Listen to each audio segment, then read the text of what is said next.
ಸಂಘಟನಾ ಪರ್ವ ಇದು ಬಿಜಿ ಆದರೆ ರಾಷ್ಟ್ರೀಯ ನಾಯಕರಿಗೆ ಗೊತ್ತಿದೆ. ಯಾರೇ ಮಾತಾಡಿ ತಪ್ಪು, ನಾನು ಮಾತಾಡಿ ತಪ್ಪು. ಯಾವ ಸಂದರ್ಭದಲ್ಲಿ ನೋಡಿ, ಇವತ್ತು ನಾವು ಯಾವುದೇ ನಾಯಕರ ವಿರುದ್ಧ ಮಾತಾಡಿಲ್ಲ, ಪಕ್ಷ ವಿರುದ್ಧ ಮಾತಾಡಿಲ್ಲ. ಅವರು ಭಿನ್ನಮತವನ್ನು ಸೃಷ್ಟಿ ಮಾಡ್ತಾರೆ. ಭಿನ್ನಮತೀಯರ ವಿರುದ್ಧ ನಮ್ದು ಅಷ್ಟೇ ಹೇಳ್ತೀವಿ. ಚುನಾವಣೆ ರಾಜ್ಯಗಳ ಚುನಾವಣೆ ಇದೆಲ್ಲ ಇದೆ ಅಂತ ಹೇಳಿದ್ರೆ ಇಲ್ಲಿ ಯಾರೋ ಒಬ್ರು ಇಡೀ ದೇಶವನ್ನ ನಡೆಸ್ತಾರೆ. ಅದಕ್ಕೋಸ್ಕರನೇ ಒಂದು ಶಿಸ್ತು ಸಮಿತಿ ಇರುತ್ತೆ, ಬೇರೆ ಬೇರೆ ವಿಭಾಗ. ಅವ್ರು ಏನು ಕೆಲಸ ಮಾಡಿಲ್ಲ ಅಂದ್ರೆ ಇದ್ದು ಪ್ರಯೋಜನ ಏನು ಆಗಿದೆ? ಸೂಕ್ತ ಸಮಯದಲ್ಲಿ ಸೂಕ್ತವಾದ ನಿರ್ಣಯವನ್ನ ಮಾಡ್ತಾರೆ. ನಾವು 1.5 ವರ್ಷದಿಂದ ಇದನ್ನೇ ಕೇಳ್ತಾ ಇದೀವಿ. ಮಾತಾಡೋದ್ರು ಕೂಡ ಹೋಗ್ತಿದ್ದಾರೆ.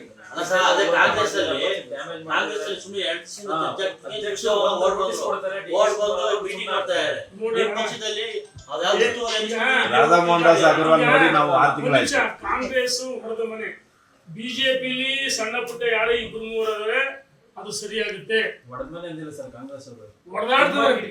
ದಾರಿಯಲ್ಲಿ ಬೀದಿಲಿ ಹೊಡೆದಾಡ್ತಿದ್ದಾರೆ ಕಾಂಗ್ರೆಸ್ ಕಚ್ಚಾಡ್ತಿದ್ದಾರೆ. ಅವರು ಅಧಿಕಾರದಲ್ಲಿದ್ದಾರೆ, ಕಚ್ಚಾಡ್ತಿದ್ದಾರೆ. ನೀವು ವಿರೋಧ ಪಕ್ಷವಾಗಿ ಒಂದಾಗಿ ಅವ್ರನ್ನ ಎದುರಿಸಬೇಕಾಗಿತ್ತು. ನೀವೇನು ಕಚ್ಚಾಡ್ತಾ ಇದ್ದೀರಿ? ನೋಡಿ, ನಾವು ಕಚ್ಚಾಡ್ತಲ್ಲ, ವಿಜೇಂದ್ರ ಅವರ ನೇತೃತ್ವದಲ್ಲಿ ಸಂಘಟನೆ ಮಾಡ್ತಾ ಇದೀವಿ. ಯಾರೋ 3-4 ಜನ ಅಪಸ್ವರ ಇರ್ತಾರೆ ಅಷ್ಟೇ, 3-4 ಜನ ಅಷ್ಟೇ. ಕೇವಲ 4 ಜನ, ಬೆರಳೆಣಿಕೆಯಷ್ಟು ಜನ. ಆ 3-4 ಜನ ಇಡೀ ಪಕ್ಷವನ್ನ ಅಲ್ಲಾಡಿಸ್ತಾ ಇದ್ದಾರೆ. ಯಾಕಂದ್ರೆ ಇದು ಪಕ್ಷ ಕೇಡರ್ ಬೇಸ್ ಪಾರ್ಟಿ, ಬಿಜೆಪಿ ಕಾರ್ಯಕರ್ತರ ಆಡಳಿತ ಪಾರ್ಟಿ. ಹಾಗಾಗಿ ಕಾರ್ಯಕರ್ತರು ದೊಡ್ಡ ಶಕ್ತಿ ಬಿಜೆಪಿಗೆ. ಇವ್ರು ಯಾರೋ 4 ಜನ ದಾರಿಲಿ ಮಾತಾಡಿದ ತಕ್ಷಣ ಈಗ ಅವ್ರಿಗೆ ಬಾಯಿ ಕಡ್ವಾಣ ಹಾಕ್ಬೇಕಲ್ಲ, ಅವ್ರ ಬಾಯಿ ಬೀಗ ಹಾಕ್ಬೇಕು, ಅದಕ್ಕೆ ಮಾತಾಡ್ತಾರೆ.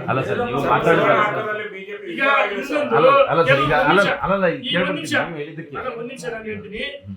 ಈಗ ಯಡಿಯೂರಪ್ಪನವರು ವಿಜೇಂದ್ರ ಅನೇಕ ಬಾರಿ ಬೈದರೆ ಮಾತಾಡಬಾರ್ದು. ಅನಿವಾರ್ಯವಾಗಿ ಯಡಿಯೂರಪ್ಪ ಮಾಸ್ ಲೀಡರ್, ಕೀಳು ಮಟ್ಟ ರಾಜಕಾರಣ ಮಾಡಲ್ಲ, ನಮ್ಮಂತವರಿಂದ ಹೇಳಿಸಲ್ಲ.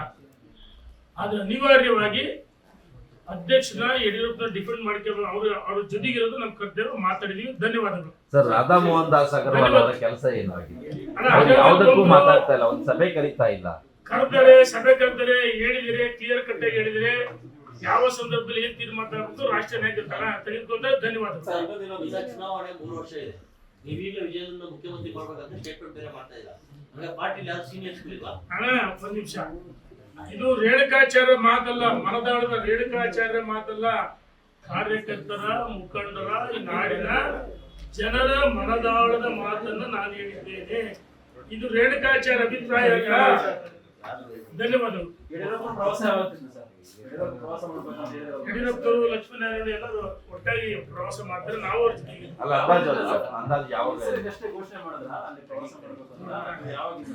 ಅದನ್ನ ಚರ್ಚೆ ಮಾಡಿದ್ರೆ ಅದಕ್ಕೆ ಇವರೇ ಸಂಚಾಲಕರು ಅಲ್ಲ, ಯಾಕಂದ್ರೆ ಸಹಿತ ಇದೇ ರೀತಿ ಘೋಷಣೆ ಆಗಿದೆ.